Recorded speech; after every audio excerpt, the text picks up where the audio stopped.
Oh yes you can. You can use your embroidery machine to quilt a whole quilt. Yes!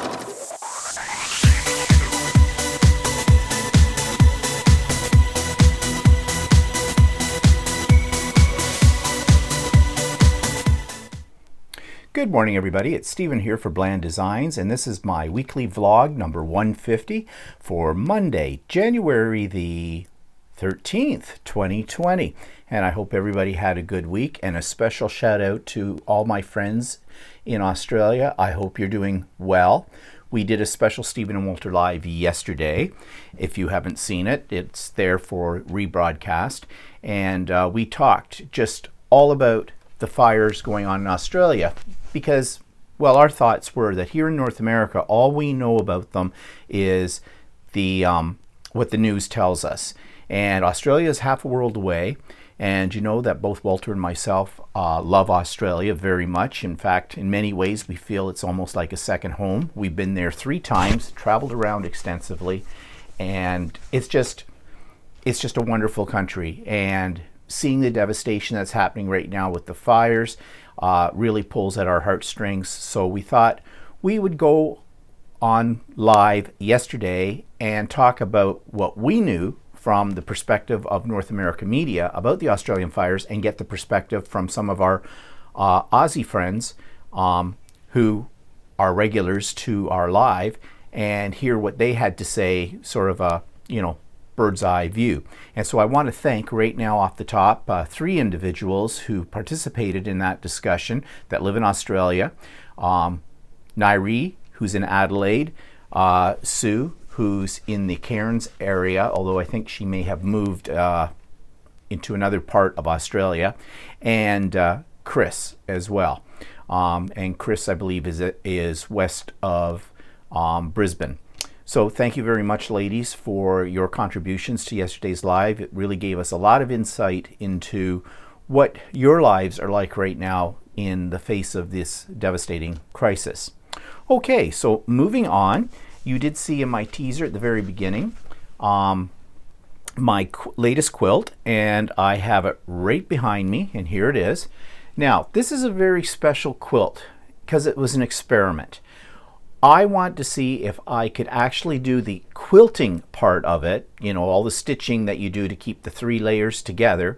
If I could do them on my embroidery machine, I have a very elaborate sewing machine that has an embroidery component to it, and I played around with it, and yes, it can be done. This is a good size throw. It's about 50 by 50. It's my own design as well, and basically it was made up of leftover pieces from jelly rolls, and I did manage to do edge-to-edge quilting on it, which means it's continuous all the way across, up and down. And I know in this video you can't really see that quilting, but it's there. And I did it all in my embroidery hoops on my machine. And I have an extensive video in the Idiot Quilter section of my channel that takes you through the process, how I did this and my experimentation with it. I warn you, it's an hour long, the video. You can fast forward through certain sections of it. And it's not just for people who have a Janome 15,000 Horizon sewing machine. It's also for anyone who has an embroidery machine, and anybody who would like to learn how to actually use the components of their embroidery machine to quilt an entire quilt. And the other reason I made that video is because I went searching for videos showing you how to do this, and there are some out there, but a lot of them only show you on a little tiny square, not on a full-size quilt. So I want to show people how to do it on a full-size quilt. Now, that is one video. There will be another video, not for a little while yet, but in the weeks ahead, where I will be using the same process to quilt a queen-size quilt, because it can be done. I'm pretty sure of that. So I'm really happy with this, and tonight's our monthly guild meeting, and I'm taking this to the guild to brag about it, to show it off. But I am very pleased with myself that I was able to do this. And why I did it, there's a more extensive explanation of that in the video on the Idiot Quilter section of my channel. And I've put a link to that in the show notes below. I believe it's episode 59. Okay, enough about that. Let's move to the YouTube channel of the week. Now, I am sure you have seen this. I have watched it for years. It doesn't come out every week. It's Tim Holtz. You know how much I admire Tim Holtz. I've actually met Tim Holtz as well. I've actually taken a workshop with Tim Holtz several years ago. He's just a creative genius. And he does have his own YouTube channel, but he only comes out with videos on that channel when he's got new products out. And basically, yes, he's selling his products, but his products are excellent.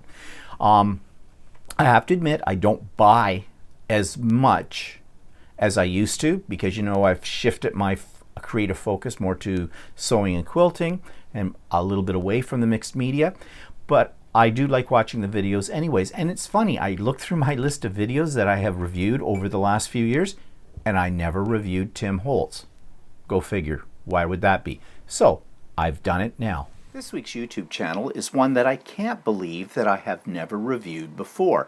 In all the time that I've been doing reviews of YouTube channels, I didn't bother to do this one. And this is one of the most significant ones out there in terms of products and of quality. And that, of course, is by the guru of mixed media, of scrapbooking, of crafting, Tim Holtz. Now, Tim Holtz has been my idol for years. I've actually had the opportunity to meet him in person and take one of his workshops a few years ago, and I loved every second of it. And Tim is exactly in real life as he is on his videos. I guess the reason I've never reviewed his YouTube channel before is simply because I just figured everybody knows about Tim Holtz, and they probably do. But in case you're new to the crafting world, or you're not sure who Tim Holtz is, then check out the links below for his channel. Now, he doesn't do a regular kind of weekly broadcast. He usually comes out at different times of the year, and he talks about the new products that he is bringing out, and he shows you what you can do with them. And I find his YouTube channel, when he does that, very inspirational. As I said, I love Tim Holtz, so I'm not going to say anything negative about him, because there's nothing negative that I can say. So check out Tim Holtz's YouTube channel. So the link to Tim's YouTube channel is in the show notes below, but not hard to find. Just type in Tim Holtz and you'll find it. I also have the links to Stephen and Walter Live, our special edition yesterday about the Australian fires. And I have a link to a couple of Idiot Quilter videos that I've done. One of them I already mentioned about doing the quilt. And another one is a product that I've just recently discovered, and I do a review of this product, and I'm going to talk about this product a little bit later on, so that link is below. And the book of the week is there, and the last segment in the iCraft Flip Fold album is there as well. So there's lots of stuff there for you to check out if you feel inclined to.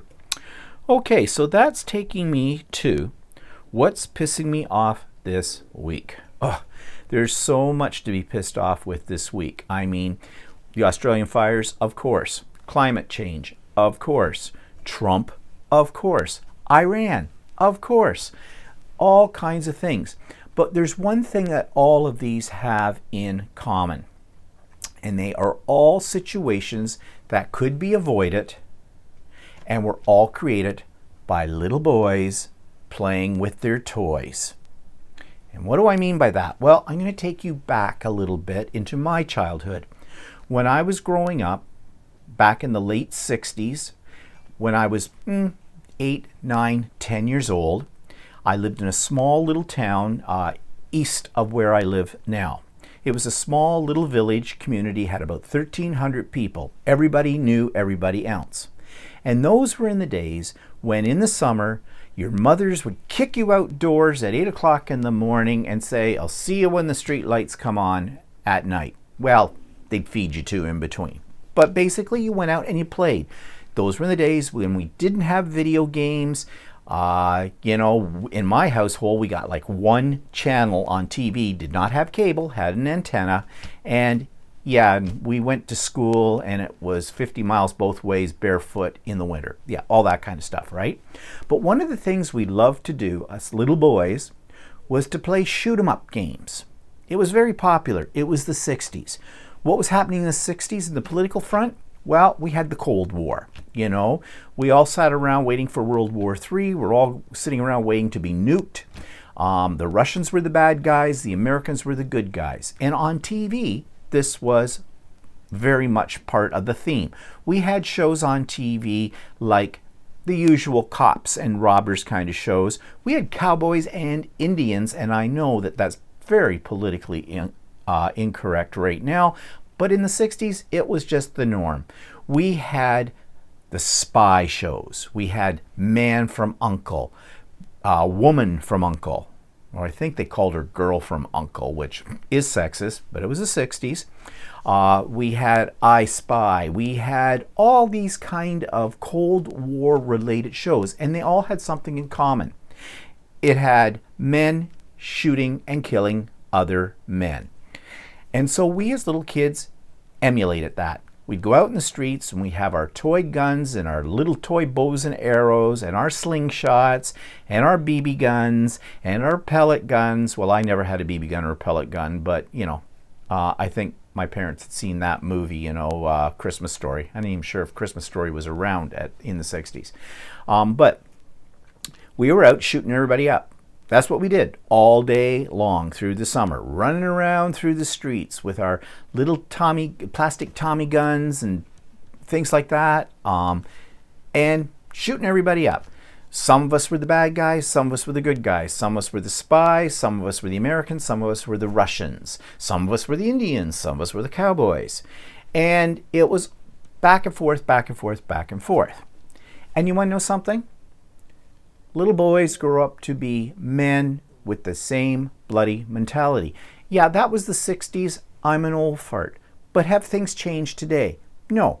People growing up in this time period now, the boys growing up in this time, what are they stuck to? They may not have little plastic guns and things and running around the street shooting each other up, but they're doing it on video games. 9 out of 10 video games, this is my statistic, not a statistic that comes from the internet, but I think I'm pretty accurate, have something to do with violence. And that violence usually means somebody in power killing somebody not in power. Yes, they've incorporated female characters in it, but the female characters in it are pretty masculine, okay? And what I mean by that is all they've done is taken the characteristics of the boys with their little guns and just put feminine features on them. But they do the same thing. Violence, all kinds of violence. And what's that violence for? That violence is there to well, you win the game by who has the most power over somebody else. And that mentality is in our civilization. And that mentality is inbred into boys who become men, who become the politicians, who become the leaders in our world. And look, we have great examples of this. So, Iran. Let's take that whole situation. Trump and his generals march in there, blow the crap out of Iran on the pretense, and I will say it's a pretense, that they have an evil dictator general there. He needs to be eliminated. Why not go in and capture him and bring him to trial? No. We go in with the bombs blaring. We bomb the hell out of them, and hopefully they get the bad guy, as they define it. Of course, in the meantime, they've killed a lot of other people who aren't so bad, a lot of innocents. Well, the boys in Iran, and they may be from a different culture, but the same mentality, we're going to get you. We need revenge. Just like little boys on the street with their toy guns, playing cowboys and Indians. Indians are the bad guy. Cowboys are the good guy, the Americans are the good guy, the Iranians are the bad guy. How do you fight them? You fight back and forth, and it's whoever's got the most power and whoever can stack up the bodies the highest wins. And what do you win? I don't know. We never won much in those games either when we played them as little boys. There wasn't any prizes. It was just the satisfaction that we had power over, temporarily and for a limited time, over another group of boys. That's all it was. And it's the same mentality today. It's just that it's been escalated to something more earth-shattering. It has more effect on the world overall. So here we have Iran says, and there's posturing here, you blew us up, we're going to retaliate. We're going to get revenge. And so off they shoot their missiles at the American military bases.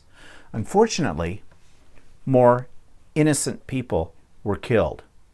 And of course, I'm talking about the flight that was downed by the Iranian bombers, by their ballistic missiles. And 56 of those people were Iranian Canadians. And so they're not just Iranian, but they're part of our country too. They hadn't done anything. They were trying to get home. They were trying to get back to school, because many of them were students, back here in Canada. They had gone over for the holidays to visit their family that were still there. A perfectly innocent pastime.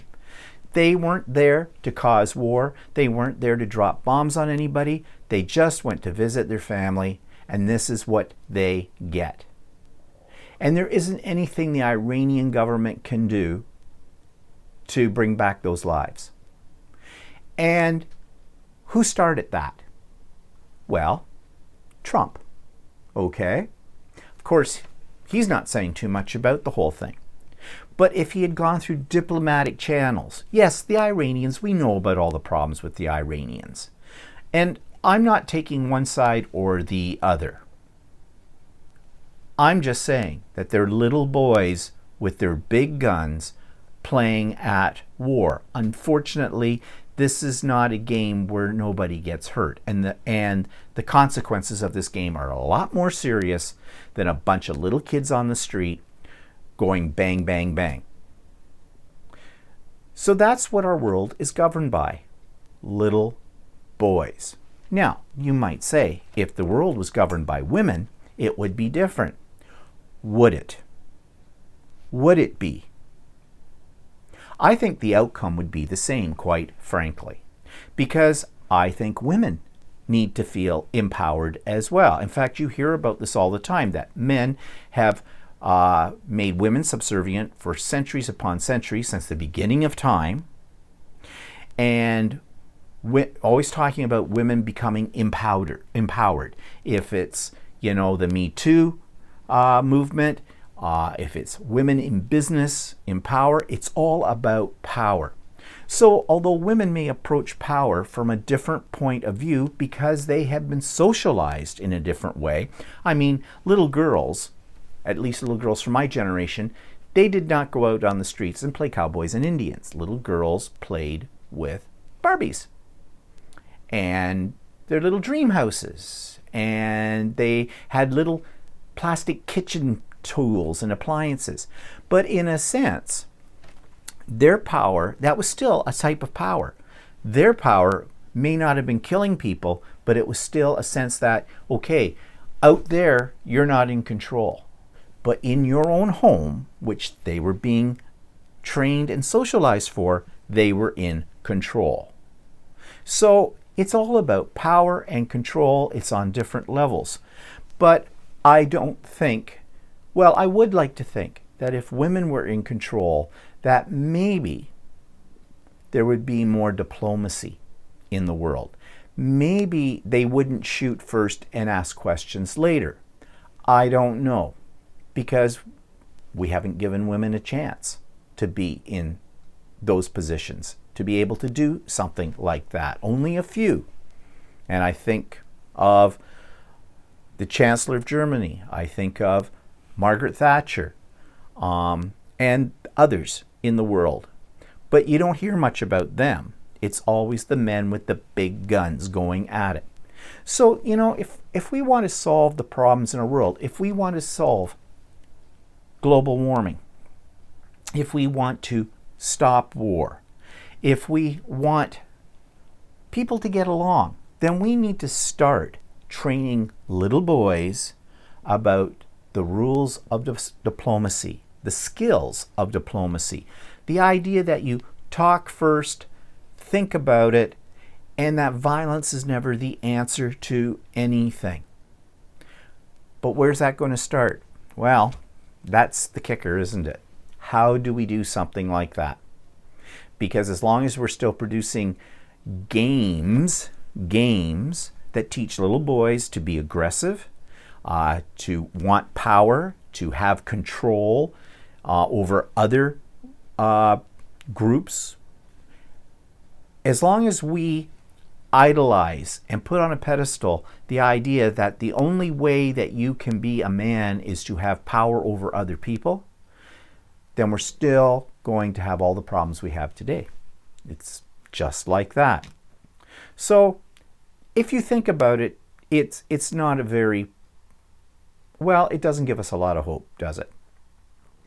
So the next time you see a little boy picking up a little gun and aiming it at a little friend and going bang, bang, rip it out of their hands. And that's what's pissing me off this week. Okay, let's move on to something a little new, a little different. I've decided to start a new segment. There's all kinds of YouTube videos out there on home decor, so I thought I would do my own home decor. And here's my first installment of that.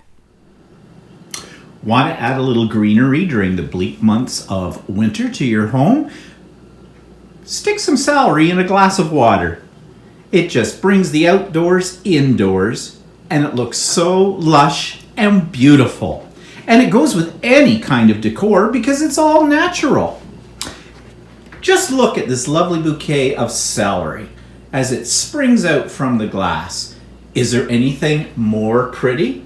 So why spend your money on fresh cut flowers at this time of the year when you can simply take a stalk of celery and stick it in a glass of water and you've got a home decor piece that goes with everything. So if you didn't get it, I'm being a little bit sarcastic in that video. But stay tuned. I've got more next week. Okay, so let us go on there to a product review. I do have a new product. It's embroidery thread, okay? But when I did this quilt and a lot of my other embroidery, I use Floriani threads. They're good threads. They're great threads, but they're expensive. I pay about $7 a spool of 1,000 meters.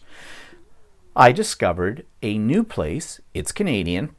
It's called Monfil. They're out of Quebec.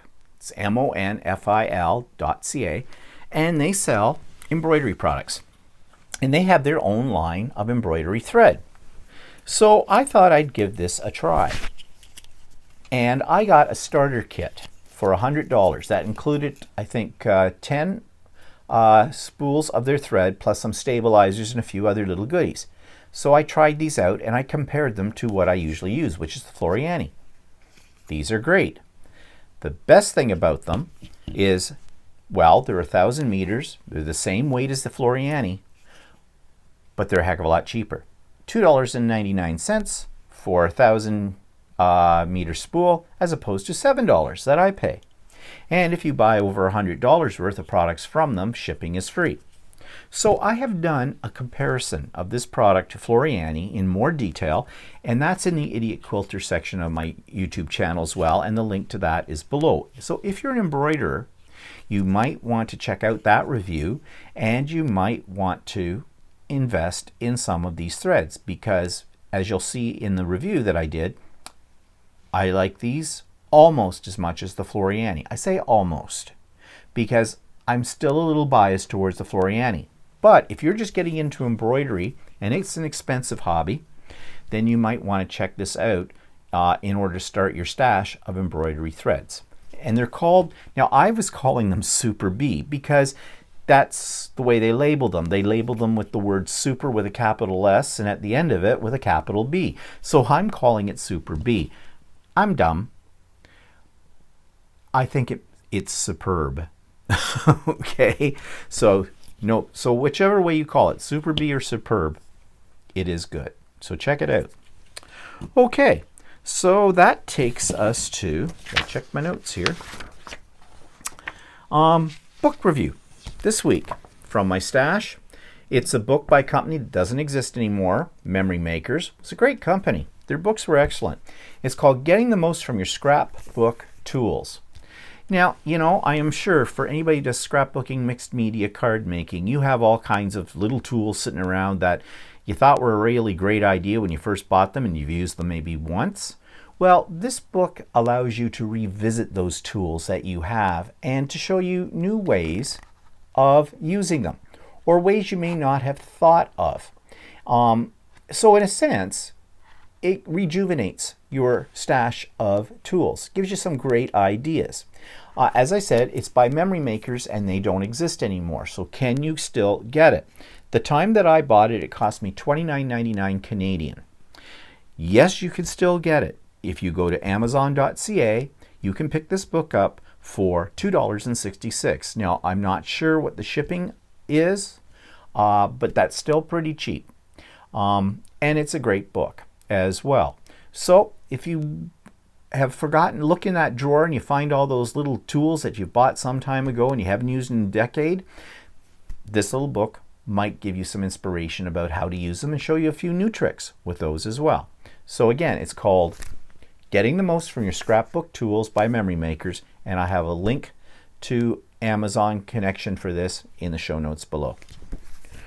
Okay, so that takes us to the last segment in the iCraft Flip Fold album that I've been doing over the last couple of weeks, and now I'm doing the final embellishing of this. So here it is. So now that I have all my background papers onto the album, it's time to do the final embellishing, and I'm really not sure what to do with this one because this particular album is very, very tiny and it really can't hold a lot of three-dimensional elements. So I'm going to have to go with flat elements, and I've gone back to the paper pack that I used for the background papers, and it was a Deluxe Graphics 45 pack called, let me find the name of it, it was called, right here, this is it, it was called Steampunk Debutante. So of course it comes with some cut apart elements, and I have a few of them cut out already, which are essentially cards. So what I'm thinking I'm going to do is probably just do a series of pockets throughout this and throw in some of these cards and do nothing more with it than just that, because as I said, it's not going to lend itself very much to 3D elements, except maybe on the outside cover. So we'll see. So I'm going to play around with that and I'll be right back. So I have finished doing my final embellishing of this album, and as I said earlier, there aren't any 3D embellishments in this because this album is so small and so tight already that putting any 3D embellishments in it would be impossible to get it closed. So what I've done is I just simply used the same paper pack that I showed you earlier, and I cut elements out from it that I've used throughout this album. Now, my purpose here is that these serve as placards where people can put journaling on the back of them, add pictures to it, or simply take them out and in the little pockets I've created, put in their own journaling cards or their own pictures. Mind you, their pictures are going to be a little bit on the small side. So let's take a look at what I've done here. So you'll notice it will spring open when I take the bow off. So another reason why we can't use 3D embellishments in this. And on the cover, I just cut one of the cutaways in half, and I didn't quite get it lined up perfectly. My idea was to have the face of this person completed, but I should have moved this one over a little bit more, but it is what it is. So let's go through this. So in the first few pages, when you open it up, it's just got blank spots where people can use these as frames or placards for putting pictures or journaling. And then as we open up each section, this section, and this is basically how I did the whole thing, there are little pockets, which if I hadn't glued the little pocket down, I should have let my glue dry a little bit. Well, trust me, that's supposed to pull out. I'll work on that off camera. Sort of pull out like this, okay? Just slide things in. And so as you can see, there is a decorative back on these, but you could use it for journaling. You could use it for other pictures, things like that. Same here. And on this panel, same idea. And inside here, I have on this flap, oops, I missed a flap. Did I miss a flap? No, I didn't miss a flap. It's just the way it is. So there is, again, another little pull out on this side. That's probably better for you to see. And pockets and pullouts here and here as well. And that's essentially what I've done throughout the album. So in a way, there's a fair amount of real estate here for little pictures and some journaling. It's not huge, but this might make an interesting brag book for grandma or something else like that when you don't want something that's humongous to handle. So on this bigger pullout, I did the same thing on the back of it. I put places for pictures, and inside it's just pockets with more of these if I didn't glue them down. Okay, word of advice. Make sure your glue is dry before you start sticking things into pockets. Okay, but you can see here I have all these little pockets on this one as well. And again, all of these elements came from that one paper pack. Now, why just use one paper pack? Well, you don't have to, but I found making decisions as to coordination, things that went together, theme-wise, color-wise, then sticking to one paper pack is a good way to go because it takes those decisions out of your hands because everything coordinates no matter what you do. So that's how I did this little album. And this is the iCraft Flip Fold album. And if you want something that's very small, relatively quick to do, and now that you've seen the video on how to assemble it, you noticed how many problems I had with that. The one thing I'm not happy about this particular album is the fact that it is so tiny that you can't put any real 3D embellishments in it. But it is what it is. So I hope you enjoyed this series on putting together the iCraft Flip Fold album. And stay tuned for future iCraft projects. So next week we move on to the final iCraft album project, and it's the iCraft album Scrapbook. And this one is pretty thick and says it will accommodate 40 photographs, so we'll see how this goes. So I will be doing the first segment, which is the assembly of this, in next week's vlog. And after I've done that and assembled all this in the usual fashion that I do, that's the end of the iCraft products that I have. And I don't think they've come out with anything new. I'll have to check with Carol at Class Act to see if there's anything new from iCraft, but the last time I looked, I have them all. And you now have a video for all of those products. So it means I'll have to move on to something new. And just as a hint, in a few weeks' time, once we have this last kit done, I might be moving into the heartfelt creation folders. A few years ago, they came out with an album, and I have made the album a couple of times, but they also have inserts for the album and some other standalone kind of folding projects that are kind of neat. But the thing about Heartfelt is they don't give you any instructions either on how to do it. So I may move my way into those as well. After all, they're just sitting on my shelf. I've got a ton of them and they're doing nothing. So it at least gives me an excuse to use what I've bought. Okay, so events in the past week. Got a call yesterday from my mother's nursing home. Apparently when they were getting her up yesterday morning, they noticed there was a bruise under one of her eyes. And they just want to call me to let me know about that because, you know, they're very conscientious about the fact that, you know, elder abuse. You hear about this all the time. So anytime there's any kind of mark on my mother, they give me a call to let me know they've discovered this. Now, my mother bruises extremely easily. If you look at her, she will bruise. And the thing is, and I'm kind of the same way, you just look and you see, oh, got a bruise. How did I get that? Don't know. And that's usually my mother.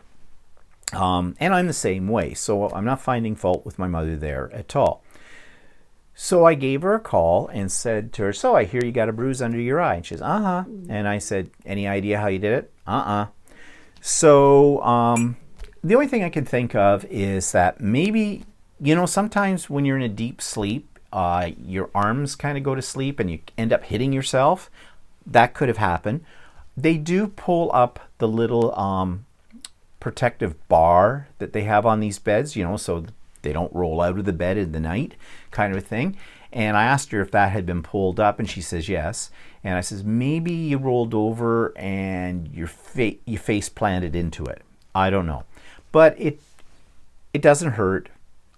It's going away pretty quickly. It's fading and everything. I'll go over there tomorrow and check out the situation, but they're watching the situation as well, as they do. So, you know, it's just another thing, but I hate it when my phone goes off and I see on the call ID that it is the name of her nursing home calling, because I think the worst immediately. But anyways, besides that, she's great. She's fine. So, Ultimate Sewing. You've heard me talk about Ultimate Sewing many times before. That's my local quilt store. They had their semi-annual open house.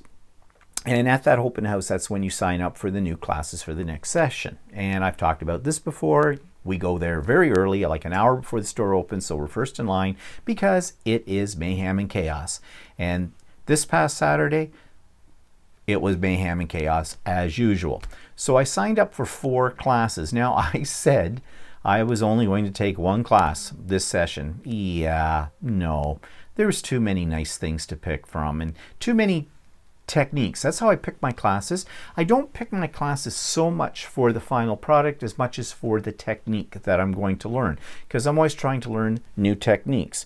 So I'm taking 4 classes. The first of those starts in about 2 weeks' time. And I like taking the classes though, because they're very social as well. And I have a lot of fun at them.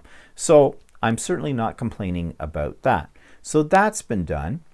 We were supposed to get together with my first cousin at my sister's house for lunch on Sunday. Now, we had planned this between Christmas and New Year's, and then we had an ice storm, and so that canceled that out because he's coming from a place east of us that's about an hour and a half away. And they were predicting horrible weather this past weekend too. Again, a similar thing, ice storms and whatnot. And so it got canceled out. Well, ironically, yesterday, which was Sunday, the day he was supposed to come, weather was beautiful. It was cold, but it was clear. No ice. So anyways, we've just left it now up in the air, and possibly in the spring when the weather's a little nicer, when we don't have to worry about ice storms and snowstorms, hopefully, we'll get together then. And tonight, we have a guild meeting, my Quilters Guild meeting. And this one's a really special one. We always have guest speakers, but this one we've got a guest speaker who is someone that has a YouTube channel that I follow. She lives in Toronto, so she's a local Canadian. And you may or may not have ever heard of her. Well, you wouldn't have if you're not a quilter. She is the operator, the content creator for Just Get It Done Quilts, and her name is Karen Brown, and I'm really looking forward to meeting her and listening to her because I watch her videos all the time and she's excellent. So I'm excited about that tonight. Doesn't take much to get me excited, apparently. So that's what's coming up there, yeah, nothing else this week is really coming up, just the guild meeting. And so, I think I want to finish off today with a poem. After all, I was an English teacher. This was sent to me by one of my Aussie friends. This was sent by Sue. Yeah, it was Sue, I believe. Sue is one of the Aussies that I talked about earlier that lives, or did live in Cairns, which is the western coast of Australia. And she sent me a long email about what her perspective of what's happening in Australia right now, and she gave me a link to this poem. Apparently this poem is by a poet named Dorothea McKellar. I believe she's an Aussie poet, And it's basically a poem that the kids in school usually study in Australia. It's a very famous poem. And it's about Australia, and it's called My Country. And I thought I'd finish off in respect to what Australians are going through right now. I thought I'd read it to you. So here it is. The love of field and coppice, of green and shaded lanes, of ordered woods and gardens is running in your veins. Strong love of grey-blue distance, brown streams and soft dim skies, I know but cannot share it, my love is otherwise. I love a sunburnt country, a land of sweeping plains, of ragged mountain ranges, of droughts and flooding rains. I love her far horizons, I love her jewel sea, her beauty and her terror, the wide brown land for me. A stark white ring-barked forest, all tragic to the moon, the sapphire-misted mountains, the hot gold hush of noon, green tangle of the brushes, where lithe linas, coil, and orchids deck the treetops, and ferns the warm dark soil. Core of my heart, my country, her pitiless blue sky, when sick at heart around us we see the cattle die, but then the gray clouds gather and we can bless again the drumming of an army and the steady soaking rain. Core of my heart, my country, land of rainbow gold, for flood and fire and famine she pays us back threefold. Over the thirsty paddocks, watch after many days, the filmy veil of greenness that thickens as we gaze. An opal-hearted country, a wilful, lavish land, all you who have not loved her, you will not understand. Though earth holds many splendors, where'er I may die, I know to what brown country my homing thoughts will fly. So I think that is a very appropriate poem about Australia, and that's how I'd like to end today's vlog. So join us on Sunday, 4 p.m. Eastern Standard Time for another edition of Stephen and Walter Live, and I'll see you next week and hope you have a good one. Bye for now.